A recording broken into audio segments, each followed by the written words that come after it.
8:45 show pre book ಮಾಡಿದ್ವಿ ಪುಷ್ಪ 2 ಮೂವಿಗೆ. But ಹೋಗೋಷ್ಟ್ರಲ್ಲಿ almost late ಆಯಿತು. ಅರುಣ್ ಓಡ್ತಾ ಇರೋದು ನೀವು ನೋಡ್ಬೋದು. ತುಂಬ ಜನ ಪಾಪ್ಕಾರ್ನ್ ಕ್ಯೂ ನಿಂತಿದ್ದಾರೆ. ಐ ಡೋಂಟ್ ಕೇರ್ ಅಂತ ಅರುಣ್ ಇವತ್ತು ಓಡೋಗ್ತಿದ್ದಾರೆ ಮೂವಿ ಒಳಗಡೆ. ಸೊ ನಾನು ಅರುಣ್ನ ಕಳಿಸಿ ಪಾಪ್ಕಾರ್ನ್ ತೊಗೊಂಡು ಹೋಗೋಣ ಅಂತ ವೆಯ್ಟ್ ಮಾಡ್ತಿದ್ದೆ. ಪಾಪ್ಕಾರ್ನ್ ಇಲ್ಲದೆ ಅರುಣ್ ಮೂವಿ ನೋಡೋದೇ ಇಲ್ಲ.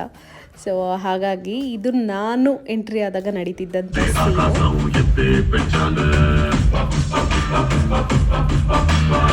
ಮತ್ತು ಇವಾಗ ಇಂಟರ್ವಲ್ ಮತ್ತು ಪಾಪ್ಕಾರ್ನ್ ರೀಫಿಲ್ ಮಾಡಿ ಹಾಗೆ ಒಂದು ಓಡಾಡ್ಕೊಂಡು ಮತ್ತೆ ಮೂವಿ ಶುರು ಮಾಡಿದ್ವಿ. ಸಖತ್ತಾಗಿದೆ ಸೆಕೆಂಡ್ ಹಾಫ್ ಮಾತ್ರ.